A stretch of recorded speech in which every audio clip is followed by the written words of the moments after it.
Bonjour, chers amis, chers téléspectateurs et téléspectatrices. Nous en sommes rendus à la deuxième émission avec l'abbé Apollinaire Intamabialiro. Dans cette émission, il va nous parler du symbolisme du chiffre 40, un chiffre qui est très important dans la Bible. Accueillons-le chaleureusement.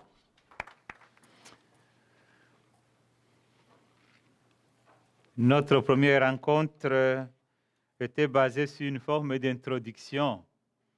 Comment est-ce qu'on peut comprendre le carême aujourd'hui, non pas comme un temps de souffrance, mais un temps de creuser un vide en nous pour pouvoir nous approcher de la joie que le Seigneur donne. Et c'est pour cela justement que le carême se termine avec la résurrection, avec le jour de la résurrection, c'est-à-dire la Pâque du Seigneur.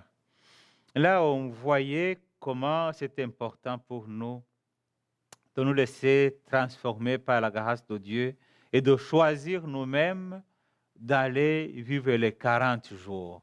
Donc, et puis là, en clôturage, je disais que 40 jours, non, le mot chiffre 40, ça revient 90 fois dans toute la Bible. Donc, c'est un chiffre très, très important du point de vue numérique dans la Bible. Si on entre dans les 90 fois, on ne finira pas. Mais je vais prendre les aspects les plus importants de ce chiffre 40, parce que 40, au fond, dans la première acception, ça correspond à l'âge de la maturité. L'âge de la maturité, lorsqu'on dit les quarantaines, on le dit même aujourd'hui, on dit il a dépassé 40 ans, c'est-à-dire on dit qu'il a fini les combats. Non, il n'a pas fini les combats. Par contre, du moins à 40 ans, on sait orienter ces combats. C'est ça la croissance. Donc, la vie est remplie de croix. Lorsque les croix ne sont pas encore orientées, on dit qu'il est en crise de croissance. Et lorsque tu réussis à donner sens à tes croix, normalement à 40 ans, tu réussis à orienter tes croix, tu dis, OK, voilà mes croix, voilà ce que je vais présenter au Seigneur, voilà aussi mes combats que je vais continuer à combattre, donc à battre pour que je puisse gagner. Donc 40, ça correspond à l'âge de la maturité. Et dans la Bible, dans le livre de la Genèse, chapitre 25, verset 20, on nous dit que Isaac et Ésaü se sont mariés à 40 ans. Bon, on dirait que c'est un peu tard là, situation malade, et c'est pour cela qu'ils ne font pas compter 40 comme chiffre. Il faut prendre les 40 comme symbolique, donc un temps de la maturité. Ayant senti qu'il a atteint la maturité, on dit il a 40 ans. Et vous savez, on peut atteindre la maturité même à 20, 25 à 10 ans, 15 ans. Sainte Thérèse de l'Enfant Jésus, elle a atteint sa maturité à 14 ans. Oui. Et à 24, elle était devenue sainte. Donc, voyez-vous comment est-ce que le 40, c'est plutôt symbolique. Donc, Isaac et Ésaü à 40 ans, ils sont mariés. Donc, Genèse 25, 20, et puis Genèse 26, 34. C'est l'âge que le roi Ishbosheth est devenu roi en Israël. 2 Samuel 2, 10. Mais c'est l'âge aussi où Absalom a cherché à prendre la place de son père David. Donc il avait 40 ans. Vous voyez que c'est l'âge où il dit, oh, maintenant je suis majeur, là je peux combattre. De même mon père, je peux même battre mon père. Bon. 2 Samuel 15, 7. C'est aussi la durée des règnes respectés en Israël. David, il a été roi pendant 40 ans. Salomon a été roi pendant 40 ans. Joas a été roi pendant 40 ans. Mais si on reste sur le chiffre 40, on peut facilement se tromper. Mais si on entend 40 comme temps de réalisation, lorsque David a réalisé ses projets, lorsque Salomon a plus ou moins détruit ce qu'il avait réalisé avant, et lorsque Joas est devenu roi, alors c'est 40 ans de règne, 40 ans. Alors, si on peut résumer ce premier aspect du mot 40, l'âge de la maturité, on pourrait se dire, pour certains, on atteint la maturité spirituelle, c'est toute une vie. On a toute une vie à combattre pour atteindre la maturité spirituelle. C'est-à-dire, la maturité spirituelle, c'est le temps où on se dit, j'ai rencontré Jésus dans ma vie, c'est lui qui oriente mes projets, mes ambitions, c'est lui qui oriente ma vie. Là, c'est la maturité spirituelle. Alors, pour certains, ça peut aller très vite. Pour d'autres, ça peut aller lentement, mais l'important, c'est de ne pas cesser de combattre. Vous savez que lorsque Jésus a été présenté au temple de Jérusalem, Simeon, il avait eu la promesse qu'il a attendue pendant plusieurs années pour que ça puisse se réaliser. Et lorsqu'il a saisi l'enfant Jésus dans ses mains, il a dit, maintenant Seigneur, il est temps. Prends-moi chez toi parce que j'ai vu ce que j'attendais. Lorsque quelqu'un a attendu, a combattu sans lâcher jusqu'à ce qu'il rencontre le Seigneur, alors là, il a fini ses 40 ans ou ses 40 jours. Alors, 40, c'est aussi un chiffre équivalent d'un certain temps. Donc, première exception de 40, c'est le temps de la maturité, l'âge de la maturité, mais c'est aussi une durée typique, donc qui serait l'équivalent d'un certain temps où Dieu réalise ses promesses. Par exemple, nous allons y revenir dans le récit du déluge. On nous parle que le déluge va prendre 40 jours. 40 jours, c'est après 40 jours que Noé va envoyer le corbeau et puis il va envoyer une colombe après 40 jours. Alors, on va le voir, c'est un tas de purification. 40, ça peut être le temps vraiment de la purification.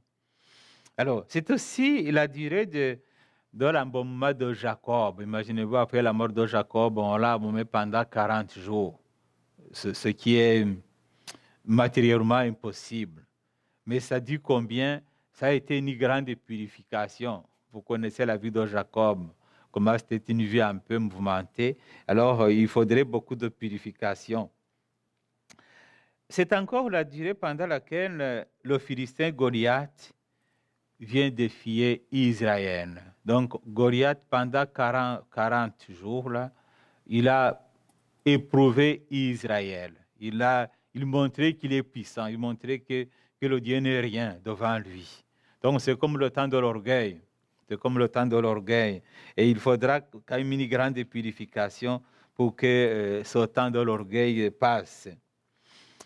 Et c'est aussi le temps qui s'est écoulé dans le livre des Juges. Le livre des Juges, pour moi, c'est le livre le plus triste de la Bible.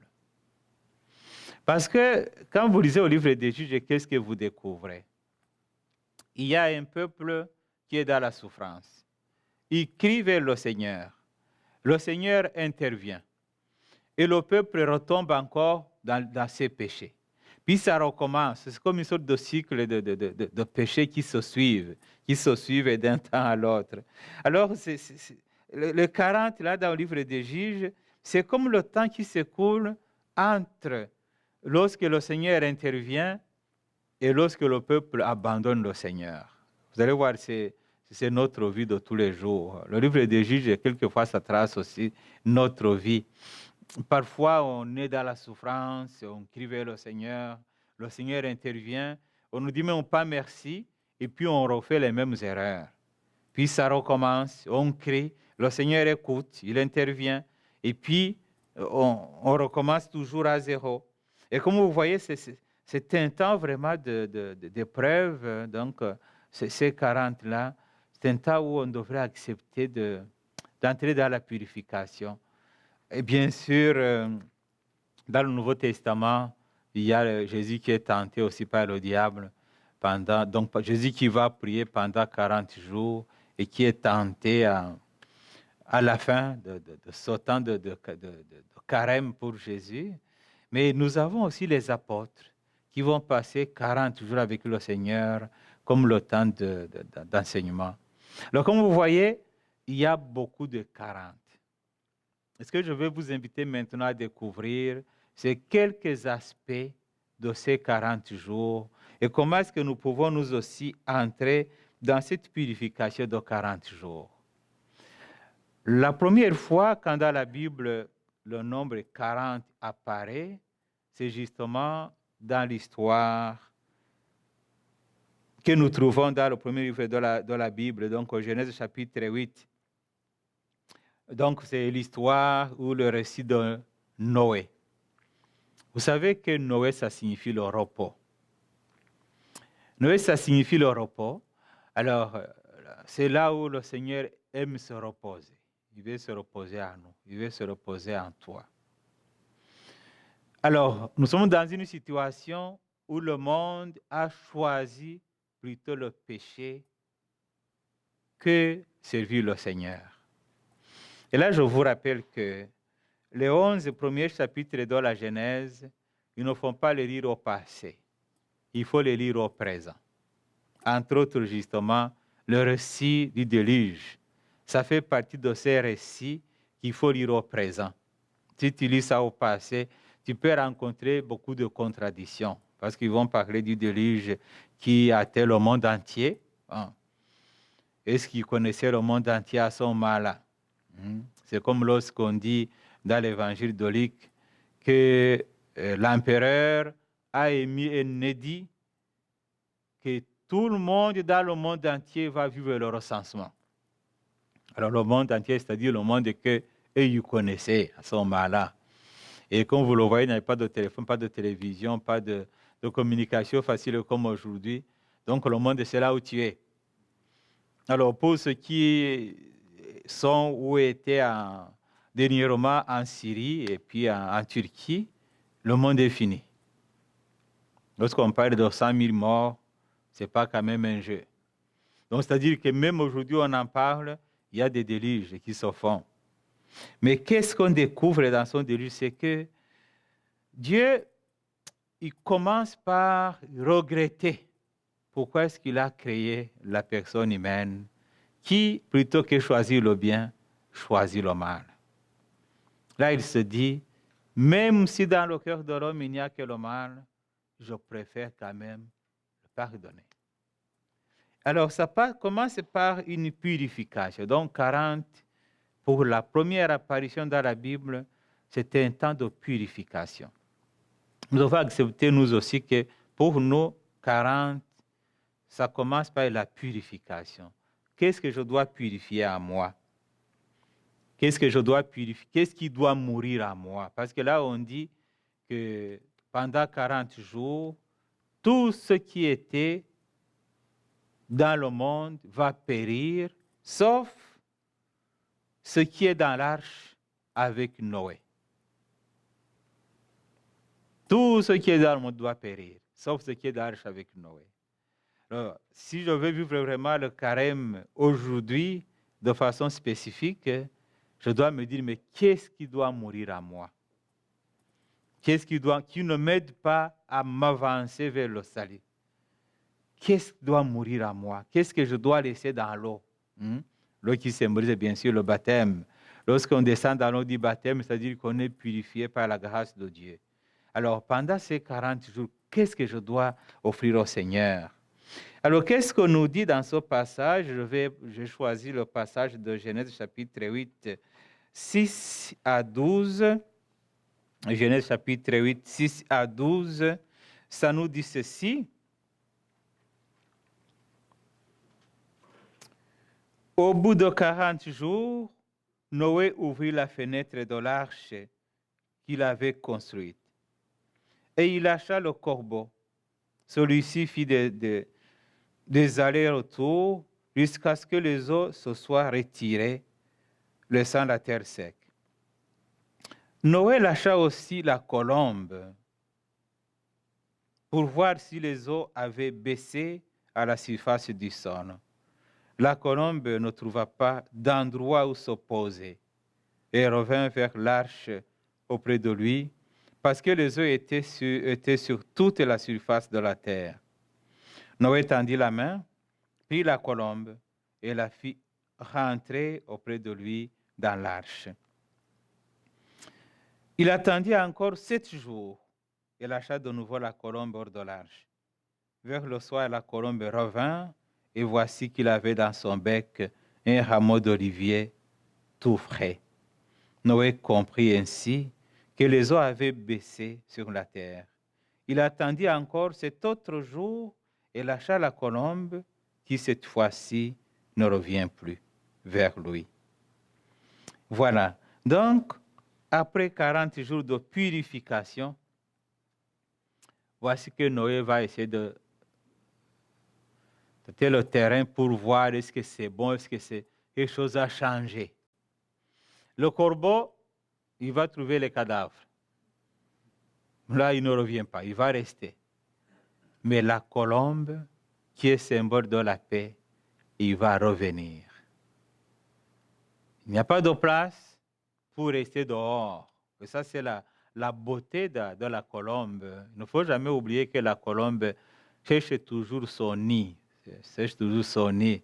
Parce que je l'ai dit la dernière fois, la colombe a ceci de particulier que quand il part, il va chercher où se trouve son nid pour se poser. J'ai fait une belle expérience. J'étais à Saint-Joseph il y a 6 ans, où je suis revenu maintenant. Et là, il y avait quelqu'un qui était venu pour le mariage. Alors, ils avaient invité quelqu'un qui avait des colombes. Et ce monsieur venait du côté, je pense, de Montréal, avec ses colombes dans la petite cage là. Puis, à la sortie des mariés, il a ouvert sa cage et puis les colombes ont volé dans l'air. Puis moi, je m'inquiétais, j'ai dit, mais combien est-ce qu'on lui a payé? Il a dépensé tout ça pour laisser voler les colombes. Puis je me suis approché, monsieur, mais vos colombes s'envolent, tu ne t'inquiètes pas. Quand je vais me rendre chez moi, ils seront déjà arrivés. J'ai dit, comment? Parce que les colombes cherchent toujours leur nid. C'était nouveau pour moi d'entendre l'interlangage, mais c'était très significatif spirituellement, que lorsque le Saint-Esprit se pose sur Jésus et demeure sur lui, c'est que Jésus, c'est le nid de l'Esprit Saint. Oui. Alors, voyez-vous, la colombe cherche le repos. Mais le repos, c'est Noé. Jusque-là, parce que dans le monde, il n'y a pas encore de paix. Il s'en va, et puis il revient. Noé tend sa main pour accueillir la colombe, et puis il va attendre encore 7 jours. Et comme je vous ai dit, ne comptez pas 7 pour dire 7. C'est-à-dire le temps de la purification, le temps de la sainteté, c'est le nombre complet. Il va attendre 7 jours et puis il va encore relâcher la colombe. Et la colombe revient avec une palme. Ça, c'est très, très fort. Donc, c'est-à-dire, ça revient. La colombe, en soi, symbolise la paix. Il rentre avec cette palme pour dire encore, c'est encore la paix. Dans le monde, maintenant, il n'y a que la paix. C'est-à-dire, ce qui était conséquence du péché a été totalement annulé. Il n'y a que la paix. Alors Noé accueille la colombe avant de sortir cette fois-ci parce qu'il va laisser la colombe repartir et là il ne reviendra plus parce que c'est comme pour dire maintenant tout est tranquille. Alors voilà la première acception du mot 40, c'est le temps de la purification. Et lorsque je me rappelle que notre baptême a été un tas de purification et que malheureusement ça arrive que ce baptême, cette beauté de Dieu, cette grâce qui habite en nous, que ça arrive des temps où nous salissons notre baptême, c'est important que les 40 jours du carême soient pour nous un temps de purification à travers justement le sacrement du pardon. C'est un moment favorable pour dire maintenant, là, il y a des choses que je dois détruire à moi. Je prends la décision volontairement d'aller me confesser pour que je puisse changer ce qui est mortel à moi et entrer dans ce qui est vivant. Et c'est le temps aussi, on peut aussi se purifier justement par des jeûnes et des privations, comme nous allons le voir. Parce que la deuxième acception du mot 40, du point de vue global, là j'ai pris les moments les plus importants, c'est la vie de Moïse. La vie de Moïse. Vous savez que la vie de Moïse se divise en 3 parties. Bon, j'allais dire en fait, comme j'ai dit que pour le temps de purification, et ici on peut dire que aussi c'est un temps de proximité avec Dieu. On est plus proche de Dieu. Les 40, ça symbolise le temps de proximité avec Dieu. Moïse, il a une vie divisée en 3 parties. Premier 40 ans, il est prince. Deuxième 40 ans, il est berger. Troisième 40 ans, il guide le peuple de Dieu. Jusqu'à regarder la terre promise, où malheureusement il ne va pas entrer, mais il va quand même guider le peuple de Dieu. Donc, les 3 40. Où Moïse, pour les premiers 40 ans, il était comme loin de Dieu, parce qu'il était dans les divinités égyptiennes. Il était quand même un prince. Il passe les 40 ans comme berger à la recherche du bonheur, à la recherche de la paix, où il a comme abandonné le projet que Dieu avait sur lui, mais le désir de la liberté est toujours en lui. Et c'est pour cela que Dieu va cette fois-ci l'envoyer lui-même pour faire les 40 années en guidant son peuple.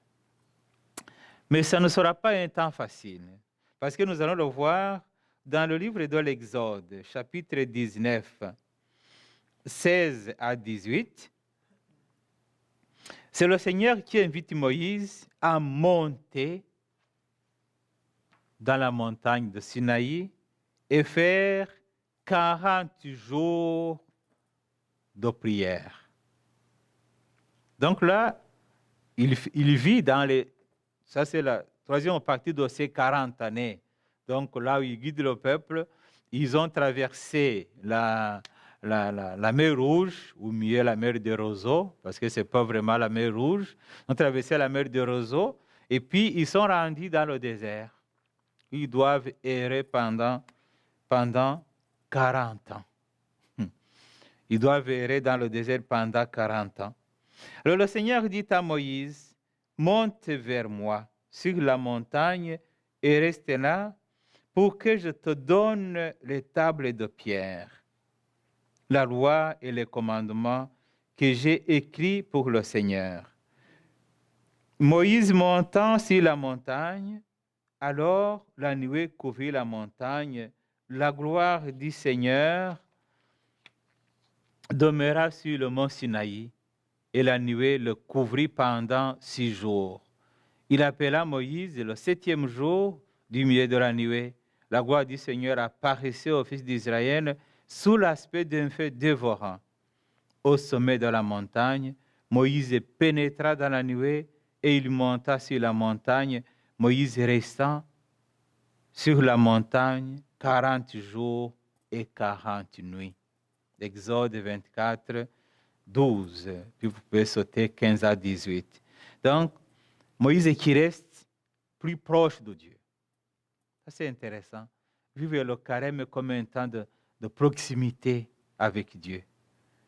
Qui accepte de monter. Puis vous allez voir que la spiritualité de la montagne, c'est très récurrent surtout dans la Bible, mais spécialement dans l'Ancien Testament.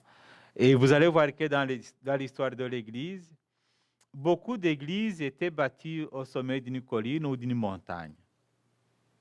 Et c'est très, très symbolique. On ne peut pas descendre vers Dieu. On monte toujours vers Dieu. Même Jérusalem n'est pas sur la montagne, mais on dit je monte vers Jérusalem. Parce qu'on ne peut pas descendre vers Dieu, on monte. C'est élever nos esprits, c'est élever notre existence.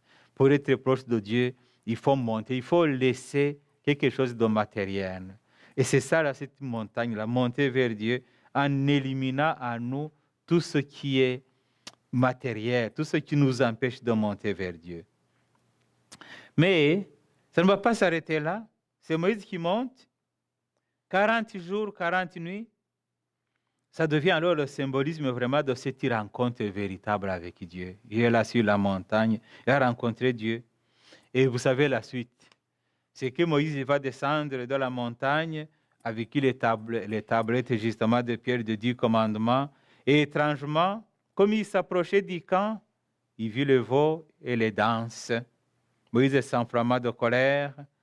De ses mains, il jeta les tables et les brisa au bas de la montagne.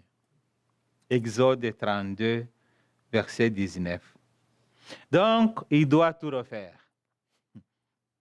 Il a reçu les commandements de Dieu et puis il descend après 40 jours, mais malheureusement, il trouve que le peuple s'est fabriqué une divinité.